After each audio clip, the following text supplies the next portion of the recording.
Ahora sí, para comenzar el programa el día de hoy, tenemos el honor de tenerlo al doctor Pedro Gerardo Casani, más conocido como Perucho Casani, que es presidente de la Cámara de Diputados y nos va a hablar un poco acerca de cómo están sobrellevando más que nada desde la labor legislativa todo lo que es la pandemia y un par de temas más de interés.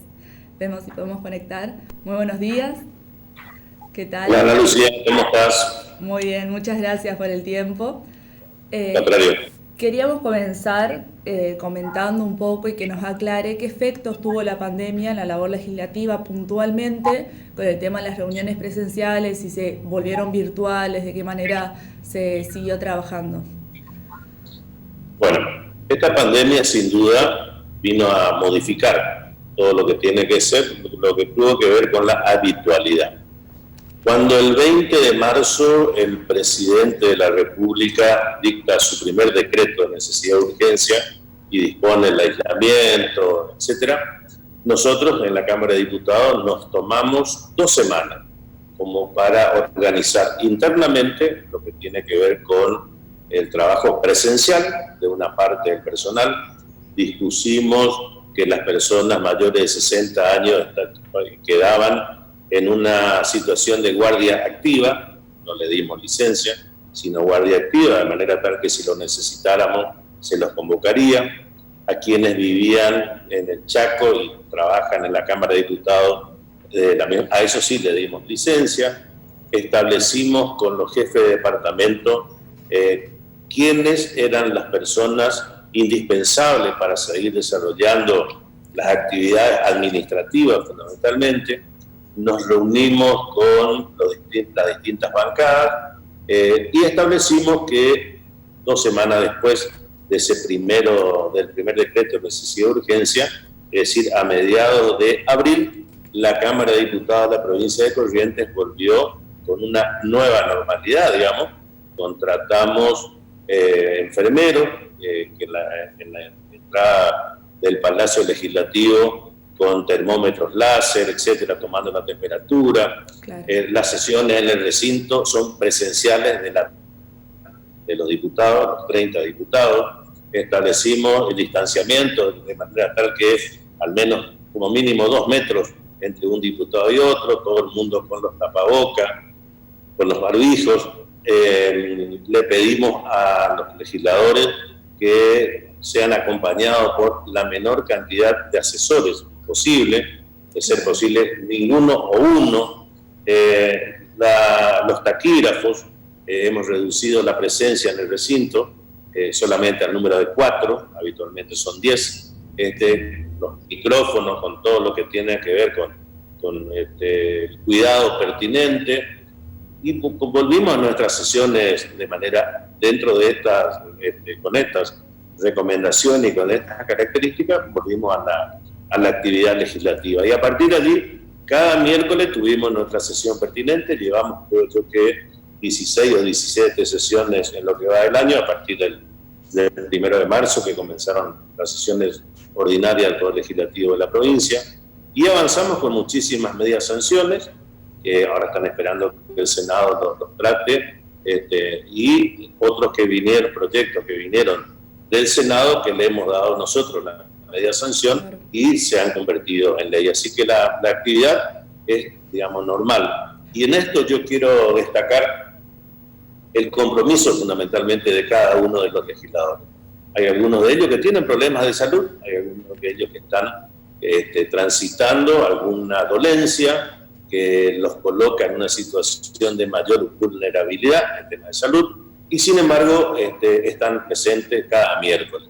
Nosotros entendemos desde la presidencia de la Cámara, y que fue comprendido por todos los diputados, que dentro del sistema democrático nosotros tenemos una actividad esencial. Así como los médicos están en los hospitales, los empleados de los supermercados haciendo su tarea, la gente de seguridad están en las calles, nos pareció que nosotros, no es que nos pareció, estamos convencidos que nosotros debíamos estar acá, en el lugar donde corresponde. Sin dudas, además, si tenemos en cuenta un protocolo que ustedes lo están llevando muy al pie, es la parte más importante de la labor el día de hoy, con la situación que estamos afrontando. Hablando un poco acerca de la predisposición de los legisladores, de la postura, si nos quiere comentar un poco qué postura justamente tuvieron los distintos sectores políticos en tanto a diálogo, participación, apoyo, más que nada las medidas que se iban tomando a lo largo de toda esta cuarentena y que se van a seguir tomando desde el gobierno, si existió algún tipo de espíritu de colaboración y aportes positivos o fue más bien por otro lado más negativo y contradictorio a todo lo que se iba implementando. No, nosotros hemos ido tomando decisiones en función de las facultades que en el caso del presidente de la Cámara me otorga el reglamento, pero lo hicimos en un espacio de absoluto consenso. Cada decisión que tomamos, que son aquellas que son trascendentes, si bien la Cámara de Diputados tiene su mesa directiva, el vicepresidente primero de la Cámara, el diputado Vizqui, el vicepresidente segunda, la diputada Mancini, y quien te habla como presidente. La mayoría de las decisiones tratamos de tomarlas de consumo con todos los diputados. Claro. Dialogamos mucho. Yo, de hecho, estoy de lunes a viernes, mañana y tarde, acá en mi oficina, salvo cuando viajo al interior, pero si no, estoy permanentemente acá. Yo te suelo decir a mi familia que este es mi primer hogar. Estoy más tiempo en la Cámara que en mi casa. Claro. Y estando acá, la posibilidad cierta de dialogar, de escuchar, de ocultar opinión, ver cómo viene no solamente los temas que tienen que ver con proyectos de ley, sino el funcionamiento de la Cámara, de qué manera podemos optimizar. Yo sé que quizás vos no sepas, Ana Lucía, yo soy empleado de la Cámara de Diputados, soy empleado de la Cámara hace 29 años. Sí. Razón por la cual conozco lo que significa la actividad propiamente legislativa. Después, tuve la posibilidad de que la ciudadanía de Corrientes me honrara como diputado provincial y que a su vez mis pares me honraran con la presidencia de la Cámara que llevo desde hace 9, 10 años ya de presidente. Razón por la cual conozco a todo el personal que trabaja acá. Somos compañeros de trabajo, independientemente de mi cargo circunstancial que tengo actualmente. Por ende, sentimos que tenemos la camiseta de la Cámara, y en ese sentido hablamos con todos los legisladores, hablamos con el personal, tratamos de establecer desafíos como para seguir convirtiendo a la Cámara de Diputados de la provincia de Corrientes en una de las más modernas del país, claro. Lo cual me honra por ser presidente, pero este es un logro que lo hacemos realmente entre todos. Sí, en términos de modernización, somos la Cámara de Diputados más activa y más moderna, yo te diría, de toda la región. Lo cual, siendo esto un sistema bicameral, donde el espacio donde sesionamos en el recinto es compartido los días miércoles por diputados y los días jueves por los senadores, nosotros allí tratamos siempre de poner la impronta que signifique mayor transparencia en la tarea que hacemos. La modernización es una herramienta que nos permite estar conectado con el mundo. Cada diputado tiene, y con su personal, con sus asesores, una tremenda biblioteca, una de las más importantes de la provincia, la tenemos en el Poder Legislativo. Tenemos más de 16.000 libros, más allá de todo este tema informático y Google, claro, que todo el mundo tiene más rápido. Pero digo, si por allí quiere, es más, tenemos un digesto, el primer digesto jurídico en la historia de la provincia de Corrientes, que en mi autoría, que trabajamos durante 8 años continuados, sí, para tener la actualización de las leyes de 1820 hasta claro, este momento que estamos viendo. Que me imagino es fundamental, más que nada por la labor que cumple. Y para ir avanzando un poco, hablando ya de una post-pandemia, una post-cuarentena, desde su punto de vista de la pandemia, de la cuarentena, ¿se sale con más intervención del Estado, es decir, accediendo, ofreciendo más planes desde lo que es el Estado, o con más estímulos para la actividad privada, es decir, reduciendo impuestos y fomentando justamente este sector? Yo no tengo ninguna duda que Argentina, para poder ponerse a la altura de la circunstancia, comenzar a dar soluciones a la ciudadanía, necesita un Estado que genere oportunidades. Yo, en verdad, cuando escuché el primer discurso respecto de la pandemia, aquel 20 de marzo, lo escuché por primera vez al presidente de la República y a los pocos días lo escuché al gobernador de la provincia de Buenos Aires hablar de un Estado cada vez más presente. Y que se terminó la discusión, decía en aquel momento el presidente Fernández, se terminó la discusión respecto de cuáles son los modelos de administración o de país que se tienen. Yo, por supuesto, soy, por mi filosofía política, soy absolutamente contrario a eso. El Estado lo que necesita para mí es generar oportunidades iguales para todos. Yo concibo un Estado que tenga y que garantice a los ciudadanos una educación pública eficiente, una salud pública eficiente, una seguridad eficiente y una justicia independiente. Y después de eso, digamos que los ciudadanos, en función de nuestro esfuerzo, de nuestro sacrificio, vayamos encontrando nuestras propias realizaciones. Entiendo que en un país como tenemos hoy, esto es impensado hacerlo de un domingo a un lunes, imposible. Es casi como empezar una dieta un día domingo, imposible. Entonces, lo que sí tenemos que, mi visión es que tenemos que ir caminando en función de esto. Cuando el gobierno o desde el gobierno nacional nos hablan de un Estado cada vez más presente, mi interpretación, esto es una cuestión absolutamente subjetiva, sí, tiene que ver con decirte, estamos yendo al populismo. Estamos yendo al populismo y bueno, este es el camino que tenemos. Que para mí nos animan a decir claramente que este es el rumbo, pero entonces te dicen, necesitamos un Estado cada vez más presente. Ese Estado cada vez más presente es el que te dice qué va a comer, qué va a opinar. Yo la verdad que estoy en desacuerdo con la manera en la que el Estado Nacional avanza sobre las libertades de las personas respecto o justificándose con el tema de la pandemia. Yo entiendo que tenemos que cuidarnos, entiendo que el Estado debe enseñarnos cuáles son los recaudos que tenemos que tomar, entiendo lo del distanciamiento que nos recomiende, entiendo que tengamos el alcohol permanentemente para lavarnos las manos, entiendo que tenemos que usar el tapabocas todas las medidas. Todo el tiempo, pero de ahí a que te diga que vos dentro de tu casa no podés recibir a alguien, me parece, te juro, Ana Lucía, que me parece rarísimo. ¿Es posible que estemos viviendo esto? Claro, ¿Será que esto es lo que a este lugar llegamos? Sí. Porque yo entiendo que el Estado debe preservar la salud pública, pero si es que de verdad los ciudadanos hemos perdido las libertades personales, individuales, existen herramientas que establece la propia Constitución Nacional como para ponerla en marcha. Pero bueno, este es el país que nos tocó.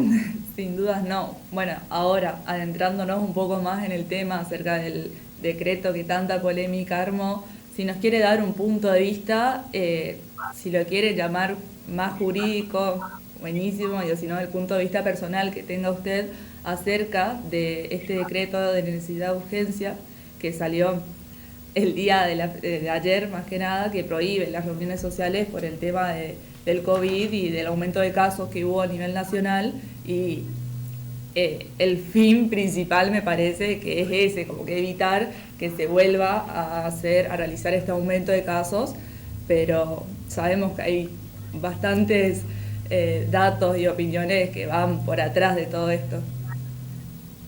Mira, yo básicamente no estoy de acuerdo que existan los decretos de necesidad y urgencia, pero está en la Constitución. Mal que me pese, está en la Constitución. Es una facultad que lo tiene el Poder Ejecutivo Nacional.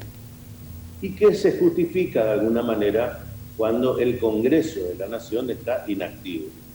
Cuando el Congreso estamos, digamos, en periodo no ordinario de sesiones, y tampoco se convoca sesión extraordinaria, es razonable que el gobierno, el Poder Ejecutivo Nacional, tenga esa herramienta para resolver esta cuestión. Ahora, estando en funcionamiento el Congreso, allí donde se debe dar el debate respecto, sobre todo en aquellas cuestiones que tienen que ver con lo que hace a la libertad de las personas, a la posibilidad de poder trabajar, la libertad de poder transitar, la libertad de poder expresarse, etcétera, de educarse. Y es allí donde yo creo que entramos en un terreno complejo. Yo espero que después del 16 de agosto, de verdad, esto se termine. Hay una situación de casi hartazgo de muchísima gente. En el medio de esto, algo que seguramente vos me vas a querer preguntar, el gobierno desarrolla acciones en función de privarte de la libertad para salir a la calle, para recibir a tus padres, a tus hermanos, a tus abuelos, te equipara en función del decreto de necesidad y urgencia que cometés un delito tipificado en el Código Penal. O sea, una cosa bastante rara, sí. Bastante rara. Por un lado, se libera a los que están presos, sobre todo en provincia de Buenos Aires, con lo que genera esto una tremenda inseguridad, y al mismo tiempo, si vos, Ana Lucía, recibís a tu abuelo Luis un día domingo y guardás el distanciamiento, te colocás el alcohol, conversás con él, automáticamente hasta te pueden detener. Sí. Entonces, la verdad que el mundo medio del revés, cosas raras que nos pasan en este momento a los argentinos. Claro. Ojalá que después del... bueno, y te decía, y en el medio de eso, el gobierno mete un proyecto que sabe que es altamente conflictivo, como es la reforma judicial. Entonces, uno también, por ahí teniendo una cuotita de mal pensado, como la gente habitualmente con este tipo de medidas sale a manifestar su descontento, sale a manifestar su enojo, su disconformidad, entonces el Estado te mete dentro de tu casa, te dice que si recibí a alguien, aunque sea de tu familia, te van a meter una acción judicial, y al mismo tiempo políticamente respecto de algo que de verdad no está en la agenda de nadie. No digo que no sea importante debatirlo, ¿eh? Claro. Me parece importante debatirlo. Ahora, pregunto, en el medio de la pandemia y donde el gobierno nacional lo que te dice es esperar el oleaje de cadáveres, esperar los cadáveres en la calle porque nos vamos a morir la gran mayoría de los argentinos. El famoso pico. Plantear una cuestión como la reforma judicial, que, no sé, probablemente haya una o dos personas a las que realmente le interese como tema prioritario de agenda, son cosas bastante difíciles de entender. Claro. Después, seguramente, cuando baje la espuma, cuando terminemos con la pandemia, o por lo menos encontremos algún antídoto o alguna vacuna sí, que de alguna manera nos preserve del coronavirus, miraremos para atrás y veremos todo esto que estamos señalando, casi de manera suelta, de que había toda una cadena para llevar adelante algunos cambios que realmente son aceptados por un grupo menor de la Argentina y rechazados en su gran mayoría. Un poco lo que pasó con el caso de Vicentín. Claro. Pero bueno, esta es la Argentina que tenemos, y yo la verdad que quizás lo que te estoy diciendo sea políticamente incorrecto, pero es lo que tengo que decir. Sí, con honestidad es lo que tengo que decir. Sí, y que me preocupa.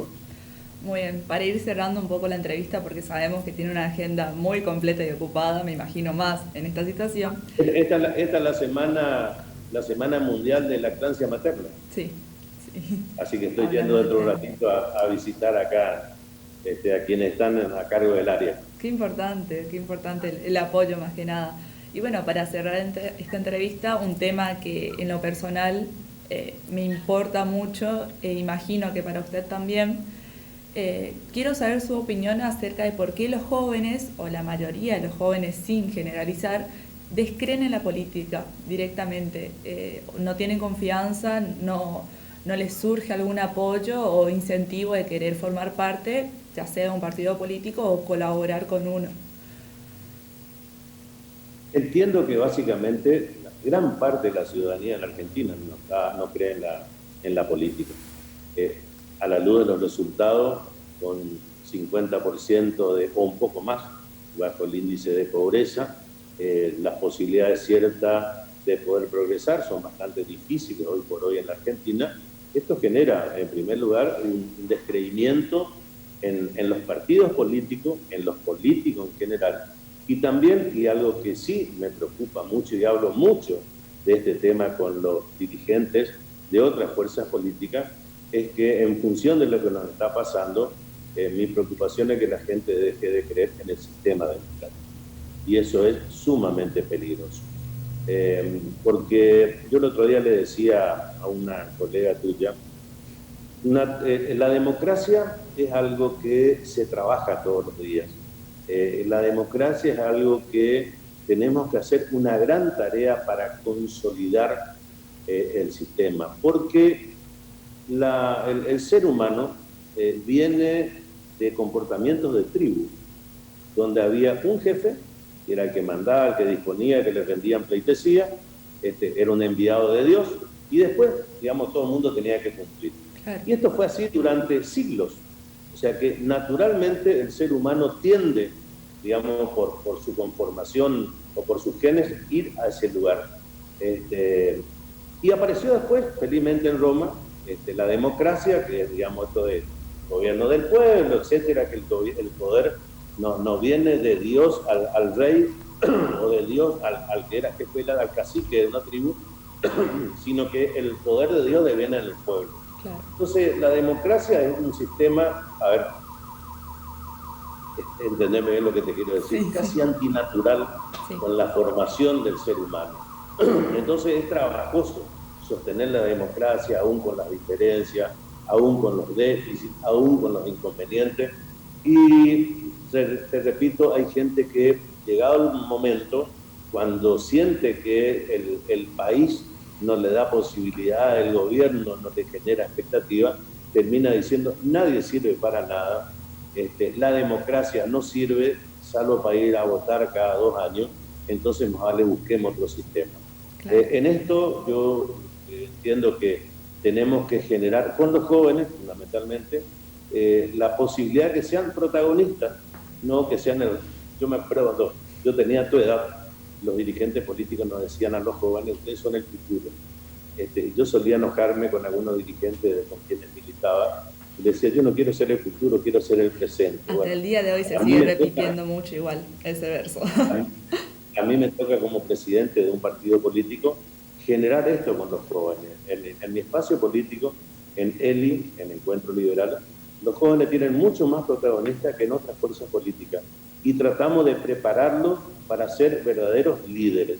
Cuando nosotros presentamos en sociedad, digamos, por primera vez hace 6 años, ELI, acá en la ciudad capital, yo les decía en ese discurso inicial que teníamos como espacio político nuevo en la provincia, que el desafío no era solamente convertir a ELI en uno de los partidos más importantes en cuanto a gravitación electoral, a cantidad de votos, digamos, para que se entienda, sino que la importancia de un partido estaba dado en la posibilidad y en la capacidad de sus dirigentes en crear líderes.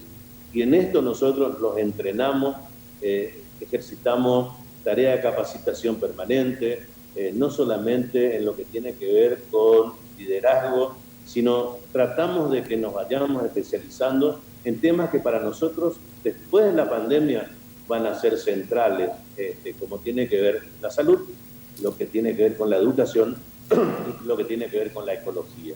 Más allá de la inflación, la desocupación, etcétera, inseguridad, que esto, digamos, son temas constantes, pero a la luz de la experiencia de lo que nos está pasando en toda esta pandemia, hay para nosotros 3 temas centrales, te repito.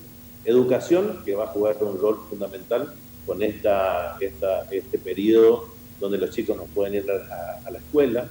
Esto también va a determinar que vayamos repensando cuál va a ser el rol en el futuro de las escuelas, de los establecimientos escolares, cuál va a ser el rol de los maestros y profesores, cuál es el nuevo rol de los papás y de las mamás, que hoy se convirtieron casi también en maestros, porque los chicos están en la casa. Y esto me parece que es un tema para revisar en adelante. El tema de salud, donde habitualmente la cuestión, cuando uno le pregunta a un ciudadano en la calle cuáles son los temas que le interesan o que le importan para armar una grilla de temas. Lo primero que es, bueno, la inseguridad, la inflación, o la falta de trabajo, la inflación, y la salud y la educación están ya en el fondo de la tabla. Sí.